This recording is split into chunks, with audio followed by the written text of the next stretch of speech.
സഹൃദയരെ, എല്ലാവർക്കും നമസ്കാരം. ഞാൻ ഉഷ കുമ്പിടി. പൂക്കളെ കുറിച്ച് ഞാൻ എഴുതിയ കവിതകളിൽ അടുത്ത കവിത ജാതിപ്പൂവിനെ കുറിച്ചാണ്.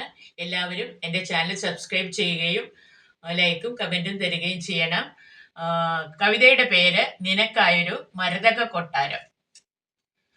രാവിന്നിലാക്കായൽ വറ്റി വരളുമ്പോൾ രാക്കിളിപ്പാട്ടുകൾ പാടെ മറയുമ്പോൾ രശ്മികളെ അർക്കൻ ഭൂവിലേക്കയക്കുമ്പോൾ രാജകുമാരി പോൽ ജാതിപ്പൂവെത്തുന്നു. സ്വർണ്ണ നിറമുള്ള ഇതളുകളോരോന്നും സുന്ദര സ്വപ്നത്തിൻ ചിറകേറുമ്പോൾ സ്നേഹം പകർന്നു കൊടുത്തുകൊണ്ടോരോരോ സായന്തനത്തെയും അവൾ വരിച്ചു.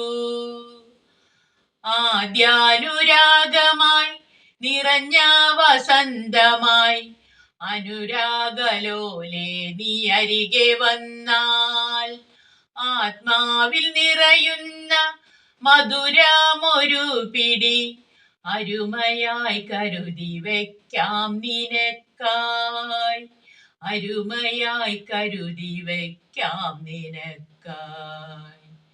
7 സ്വരങ്ങളെ ഹൃദയതാളങ്ങളിൽ ഇഴ ചേർത്തിണക്കിയ സംഗീതം പോൽ കുഴയുമിളം മഞ്ഞിൻ നനുത്ത തൂവലിനാലെ തഴുകുവാനരികിലണഞ്ഞിടാം ഞാൻ.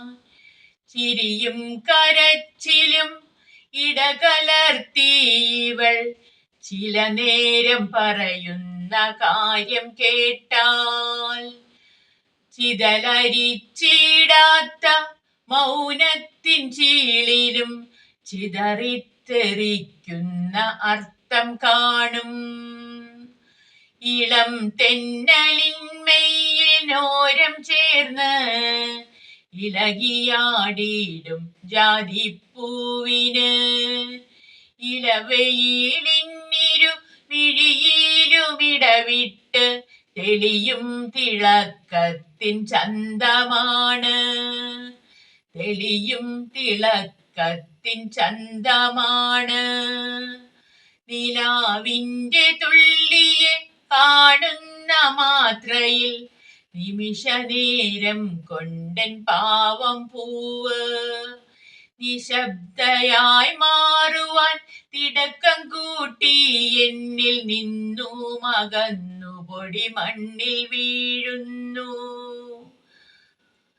കാറ്റിൻ നനവുള്ള അവളുടെ ഓർമ്മകൾ കരളിലെനിക്കായൊരുങ്ങി നിൽക്കേ കണ്ണിൽ നിന്നൊഴുകുന്ന തുള്ളികളെ സ്വന്തം കൈവിരൽ തുമ്പാൽ ഞാൻ തുടച്ചു മാറ്റി.